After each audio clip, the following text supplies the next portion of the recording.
I love that idea of the practicality, right? So, because I think in school today, especially in technology, it's very easy to get wrapped up in, say, research or things like that. But what you did was really look outside kind of the four walls of the university, right, to get that experience. And I Totally. guess one last thing on top of that, why, now that you said as an executive or a leader, why, when someone's coming out of school, is that so important for you as a leader to kind of key off of? So So I'll start with the first question, which is yes, getting real world exposure was very important because that is when you truly understand that what you learn in school versus how that is applied practically. There is a lot of nuances, right? The way you design software and sitting in labs versus when you're really designing it for real world business applications. There are things that you will not think of when you're sitting in the lab. So you really have to get out there, build it, get feedback, right? Talk to real people who use it on a day to day basis. Talk to the people who support it on a day to day basis. It gives you a much well rounded perspective of how software truly applies in the real world. And one is how does it help solve problems practically, and then what are some of the challenges that you can run into as you go about building it.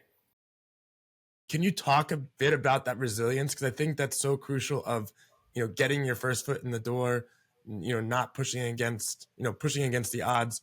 And like you said, I think on your LinkedIn, you even said you were the only one in your class to secure a position. So, what does it take to have that resilience? Are there any pieces of advice that you would suggest for students today to take from that as well? Yeah, I think the number one thing, and I say that a lot, is persistence, right?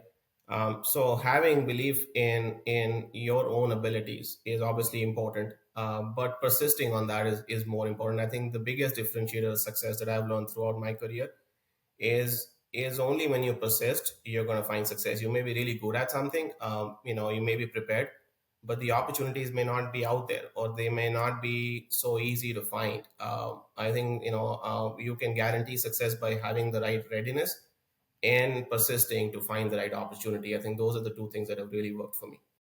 I was just curious on your first kind of roles, either at Hitachi or Oracle. How did you make that connection? Was it just, again, was it cold outreach? Was it people in your network that you're reaching out to? How did you kind of get that first foot in the door? It took us a good 2 months to get in front of HR, right? To be able to properly introduce ourselves. We would just show up to the office, just wait there, only to be turned away.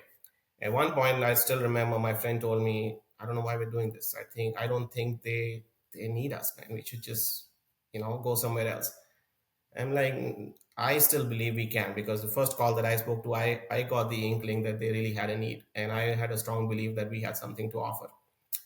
So that paid off. 2 months later, sure enough, they spoke to us.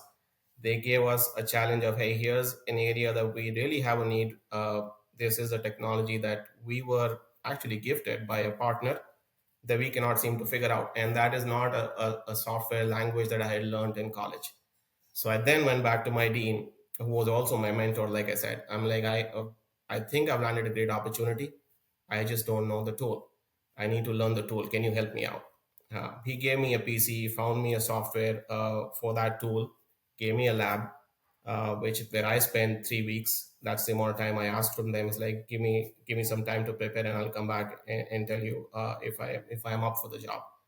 Sure enough, I picked it up, went back, and landed the gig, uh, proved ourselves, and a few months later, we were offered the job. How do you kind of make those calculuses of when is that horizontal move like right for you? And then when you do make that transition, it's obviously going to be tough because it's not something you're familiar with.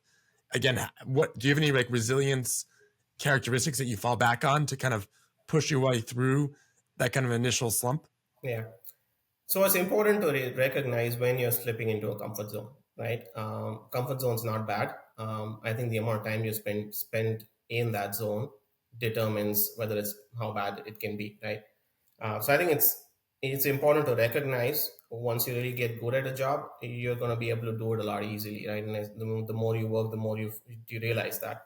Um, I think it's then figuring out, have I been in this space too much? If I stay like this, what happens to my career? You have to think of your career like you would, and that's why I guess my family business, the genes of running a business help, because just like in any business, if you are not going to change, if you're not going to be able to keep up with times, you're going to perish at some point, right? You're going to plateau at a minimum.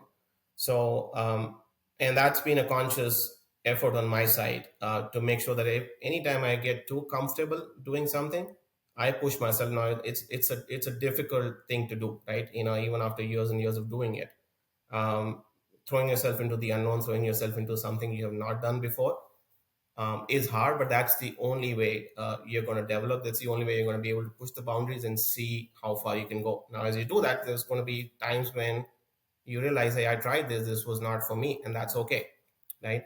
But only when you push yourself, you're going to realize, how much you can stretch yourself, what skills, you have, and what you can build.